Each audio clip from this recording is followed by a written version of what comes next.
교화 현장 속의 화제의 인물을 찾아보는 매거진원 초대석 시간입니다. 생존과 생계에 지친 하루를 지내다 보면 책과 노래가 위안을 주곤 합니다. 원불교 문화예술은 우리 삶 속에서 어떻게 자리 잡고 있을까요? 오늘은 원불교 문화예술단체 총연합회 김현호 회장님을 모시고 이야기 나눠보도록 하겠습니다. 반갑습니다. 반갑습니다. 네, 보통 문화예술 하면 범위가 굉장히 넓고요. 사람들마다 생각하는 바가 좀 다를 법한데 특별히 원불교 문화예술이라고 하면 어떤 정의를 내릴 수 있을까요? 일반적으로 이제 예술이라든가 문화라고 하는 거는 그 보편적으로 하나의 생활 속에서 일어나는 모든 일상의 단면, 담론 이런 것들이 어떤 전문가라든가 또는 그런 특정한 그 단체들, 개인들이 만들어가는 그런 과정 속에서 얻어진 결과라고 보면 네. 저는 그 원불교 문화예술이라고 하는 거는 그야말로 원불교 교법 정신을 중심으로 그리고 원불교 정신과 가치, 원불교적 가치를 지향하는 사람들, 그런 그 교도라든가 그런 이념적인 그런 관계를 지향하는 사람들이 만들어가는 그런 하나의 결정체가 아닌가 이렇게 봐져요. 보통 모든 사람들의 행위를 표현한 게 문화 혹은 그것을 아름답게 표현한 게 예술이라고 볼 수 있겠는데 우리는 특별히 원불교의 교법 정신이 필요하군요. 그렇죠. 항상 생각해야겠죠. 네. 원불교 문화예술단체 총연합회에 어떤 단체들이 구성되었는지도 궁금합니다. 이게 지금 역사적으로 올해가 지금 8년째 됩니다. 네. 93년에 초기에 그 2008년이죠. 그때 그 문화사회부장을 하셨던 김대선 문화사회부장님과 그 수산 조정재 선생님께서 뜻을 맞춰가지고 원불교 예술이 흩어져 있다라는 걸 아시고 네.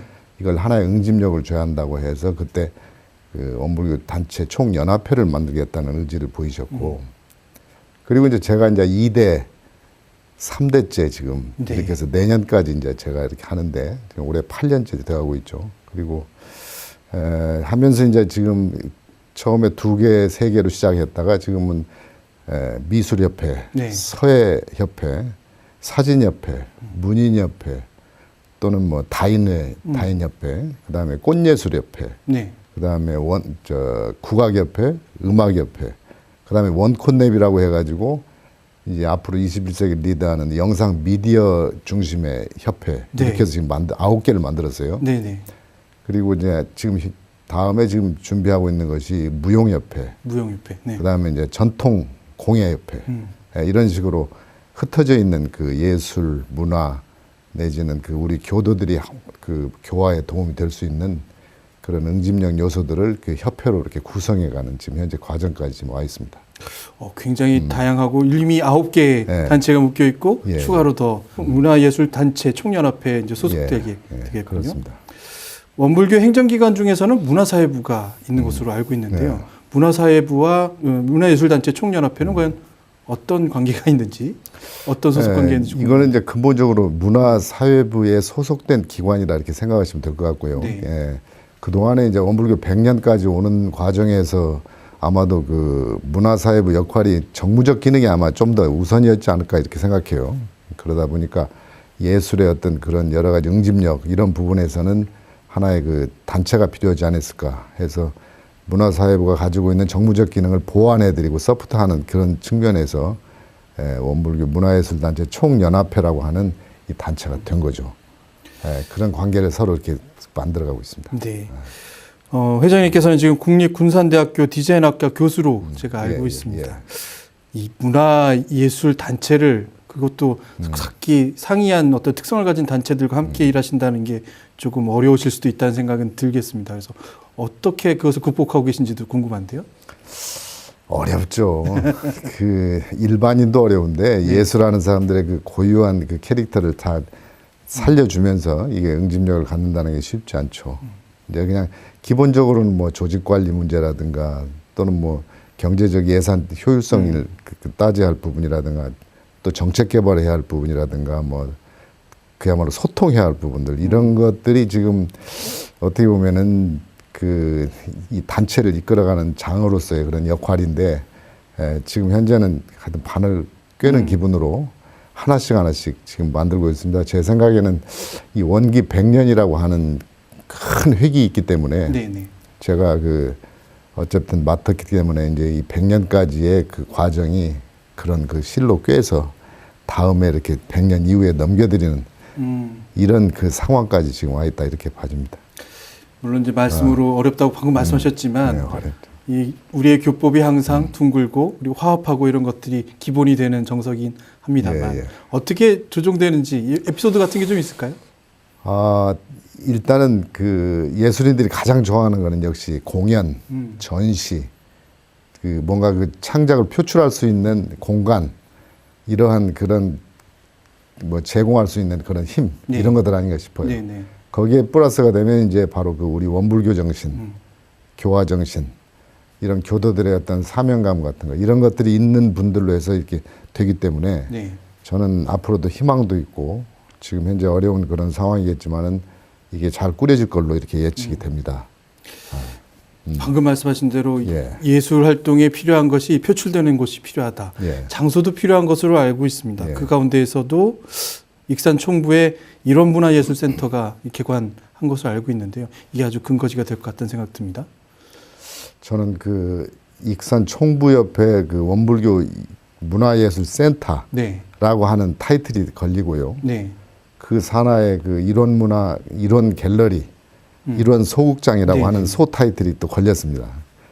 이건 제가 이제 100년 되기 전에 누군가가 해야 할 그런 역할인데 아주 정말 소중하고 정말 획기적인 그런 어떤 그 새로운 전환기를 위한 발돋움 아닌가 나는 이렇게 자부를 하고 있어요. 네, 그래서 그게 그 예전에 한 10여 년 전부터 예술인들이 수건 사업 중에 하나가 뭐였냐면 문화 공간을 만들자 네. 했었죠. 그래서 제가 회장이 되고 나서 곳곳을 다 다니면서 그런 공간을 찾았는데 이게 참 희한한 거는 그 인연법인데 네. 좋은 그런 인연을 만나가지고 이런 데 소개해 주셔서 이렇게 그 지금은 그 명실공히 그 일원 갤러리라고 하는 것이 작년 같은 경우에 한 30여 회 이상 대관했습니다. 네, 네, 네. 예, 그래서 아주 그 좋은 호평도 받았고 지금 현재는 그 제가 개인적으로는 제가도 중요하지만 출가 그 우리 그 원로 교무님들 그런 분도 매우 중요하다고 이렇게 판단이 돼서 그분들 사진실도 만들어서 사진도 찍어드리려고 이렇게 챙기긴 했는데 아직 미약하죠. 또는 그런 공도자 숭배라고 하는 그런 차원에서 네. 그 원로 교무님들께서 전시행위라든가 이런 개인적으로 하고 싶은 공연행위라든가 이런 네. 것들을 전부 제공할 수 있는 공간으로 지금 이렇게 그 만들어가고도 있고 하죠. 그래서 작년에는 그런 전시를 한번 했는데 굉장히 그 좋아들 하시고 그 너무너무 행복해 하셨습니다. 저도 기억이 납니다. 최근에 이런 문화 갤러리, 이런 갤러리에서 그 원로 교무님들이 시서화전을 한 모습을 봤거든요. 네, 바로 그런 네, 점, 네. 네, 그겁니다. 오랜 세월을 통해서 만드신 것들을 참 쉽게 구경하기도 어려울 텐데 모아주시니까 참 구경하기도 좋고 저희가 또 촬영해서 방송하기도 참 좋았던 기억이 납니다. 그렇습니다. 정산종 법사님께서 풍류로 세상을 건지리라 라고 말씀하셨던 것이 기억이 나는데요. 문화예술을 통해서 교화 활동은 물론 뭐 다양한 교화 활동이 지금도 벌어지고 있습니다만 과연 어떤 모습으로 펼쳐지고 있는지도 좀 정의가 필요할 것 같은데요. 문화예술을 통한 교화라고 하는 건 그 누구나 생각할 수 있고 또 그걸 염원해야 할 그런 가장 중요한 부분이죠. 네. 근데 그게 다 시기적인 때가 있는 것 같습니다. 지금 저는 이거 한마디로 이거를 시대정신의 반영이라고 이렇게 내가 얘기를 합니다. 우리가 그 예술사조에서 다양한 포스트모더니즘이라든가 뭐 이 다양한 이즘이 이렇게 변천이 되고 변화되는 그런 트렌드처럼 변화되어 오지 않습니까? 네네. 그럼 그때 때가 있는 거예요. 이 100년의 즈음에서 원불교 문화예술, 특히 예술이라고 하는 부분은 그 시점에 와 있다. 네네네. 그 시점에 와 있는 그런 시대정신을 지금 반영하는 때다. 그래서 100년 이후에는 이 예술을 통해서 교화가 되고 이 예술을 통해서 미래 교화에 어떤 굉장히 중요한 역할을 대하지 않나 이런 생각이 들고요. 네네. 그래서 저는 이제 이런 걸 이런 식으로 얘기를 해요. 우리 그 물질이 계획된 정신을 계획하자고 하는데 이음줄이 뭐냐? 다양한 어떤 사상적 배경이나 종교적 배경, 가치 모든 게 다 있겠지만 이 예술을 통한 교화는 그 이음줄이다. 이렇게 정의까지 제가 가끔 합니다. 네, 그래서 이 앞으로는 이 예술 교화를 통해서 고급 문화도 있고 또는 일반 대중 문화도 있고 생활 문화도 있고 또 우리의 그 의장 문화, 네네. 불전 문화 이런 그 우리가 지향해야 할 이런 부분까지도 이 예술 교화를 통해서 다 담아지지 않을까 이렇게 예측이 됩니다.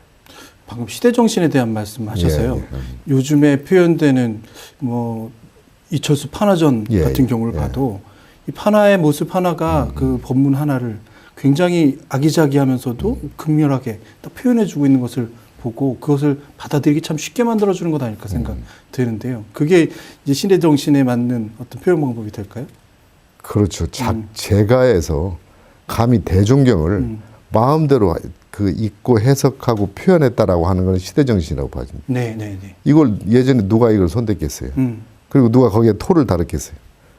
그 정도로 이제 소통과 공감할 수 있는 이런 그 시대적인 상황들이 오고 있다. 그래서 이걸 그 우리는 그 우리가 가지고 있는 이런 교전이라든가 이걸 생활화하고 네. 대중화하는데도 그런 시대정신의 하나의 그 영향을 받지 않을까 이런 생각이 들어서 그 중에 하나가 그 예술적 방식에 의한 그런 교화다. 이렇게 생각이 듭니다.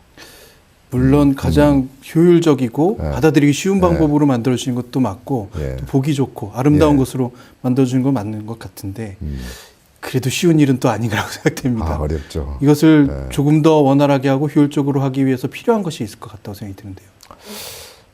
예, 저는 그 단연코 우리가 사회에서 가장 큰 문제가 인재 양성이라고 하듯이 예술인 양성이 아닌가 이렇게 생각하는데 1차적으로는 양성이겠지만 현재 그 저희가 그 9개 단체가 있다 하더라도 주로 그 지역, 익산을 중심으로 한 지역의 예술인들이 중심이 돼 있기 때문에 네.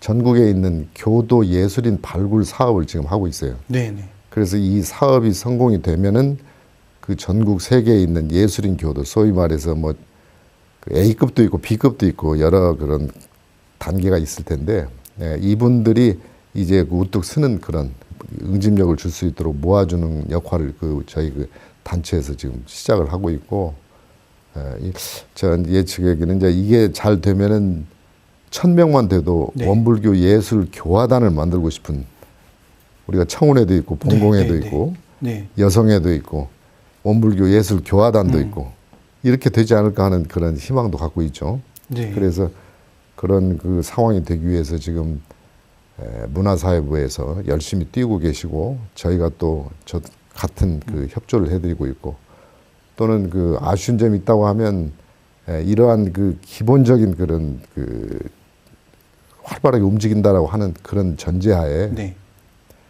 예전에 있다가 없어진 게 있었어요. 네. 원불교 문화원이라는 게 있었습니다. 문화원이요. 지금은 그 타이틀이 없어요. 그래서 기회가 된다고 하면 원불교에서 그 원불교 문화원이 다시 어떤 이름이 되든 좋으니까 그렇게 해서 다시 발족이 되고 그 산하에 문화예술 또 같이 어떤 그 만들어가는 이런 교화의 어떤 방법론 이런 것들이 있으면은 그런 생각까지도 이제 개인적으로 갖고 있습니다. 한 군데 조금 더 모여 있으면 아무래도 소통하기 편하고 그러겠죠. 융합되기 쉬운 게 예. 이런 활동이 아닐까 생각되네요. 예. 생활 속에서는 즐거움이죠. 어떻게 보면 그렇죠. 즐거움을 찾지만 예, 예. 방금 말씀하신 고급 문화, 우리가 예. 추구하는 예. 이 법신불의 문화는 예. 훨씬 더 즐겁긴 한데 이것이 좀 어렵기도 하고 그렇지만 빠져들면 더 깊이 생각할 수 있고 더 예. 행복을 줄 수 있는 그런 문화라고 생각이 됩니다. 앞으로 문화예술 활동을 계속하고 싶어 하시는 교도님들도 많으실 거고요. 방금 말씀하신 1000명의 교화단을 만들기 위해서는 그 관심이 가지신 분들한테 당부하시거나 혹은 말씀하실 게 좀 계실 것 같습니다. 저희 카메라를 좀 보시고 은선 말처럼 한 말씀 부탁드릴까요? 뭐 시청자 여러분께서 아마 그 예술 문화에 대해서 문화 예술에 대해서 이제 제가 얘기를 하면서 공감하는 부분이 있을 걸로 봐지는데 저는 그 뭐니 해도 지금 현재는 예술인 발굴 사업이 가장 먼저 중요하기 때문에 올해 좀 서둘러서 그 100년대 전에 예술인 발굴 사업을 하는데 참여해 주셨으면 하는 바람이 있습니다. 제가 몇 년 전에도 이걸 사실은 했었는데 전 각 그 교당에다가 공문을 보냈는데 이게 그 피드백이 안 됩니다, 이게. 그래서 이번에는 본격적으로, 그러니까 그 우리가 그 정회원, 준회원 하듯이 이 대학에서 공부한 분도 있고 스스로 뭐 전통공예라든가 매듭이라든가 이렇게 하신 분들도 있기 때문에 이런 분들까지도 망라해서 예술 문화에 참여할 수 있도록 하고 싶은 생각이 있습니다. 그래서 참여를 좀 부탁드리고 싶고요. 그 다음에 예술인들이 그 굉장히 염원하는 부분이 하나 있습니다. 이번에 그 서울회관이 그 완공이 되면 그 속에 문화예술 공간이라고 하는 이 부분은 명확하게 나타날 수 있는 그런 예술 교화의 어떤 기본이 될 수 있는 이런 부분에 대해서 아무리 여러 가지 그 상황이 어렵더라도 그런 공간이 좀 있었으면 하는 바람이 제가 예술인 대표에서 이렇게 말씀드리고 싶고요. 그리고 이 원음 TV를 통해서 제가 이제 참 감사하게 생각하고 이것도 은혜다 생각하는 것은 역시 그 저 예술인들이 이제 표현할 때가 생겼다라고 하는 이런 면에서는 그 원음 원불교 이 TV에 정말 감사를 해야 하지 않는가, 이 은혜에 감사하고 보온해야 하지 않는가 이런 생각이 듭니다. 그래서 어렵지만 잘 지켜봐 주시고 격려해 주시고 하여튼 뚜벅뚜벅 만들어가고 2017년 이후에 새로운 집행부가 서울에서 움직일 수 있도록 이제 서울 시대에 접근할 수 있도록 도와주시면 감사하겠습니다. 전 세계의 한류라는 열풍은 결국 생활문화에 전파해 있다고 생각이 되는데요. 이게 이제 원류가 돼야겠다. 정신문화의 전파로 이어져야겠다는 생각을 하게 됩니다. 원불교 문화예술단체를 총 아우르시면서 많은 어려움도 있으시지만 그것을 극복해 나가시면서 또 무엇보다도 저희 TV를 위해서 저희도 재료가 있어야 방송을 하는 거니까요. 네. 많은 어떤 재미거리 혹은 문화예술의 모습들을 제공해 주시길 바란다는 말씀을 드리겠습니다. 오늘 참여해 주셔서 감사드립니다. 감사합니다. 네.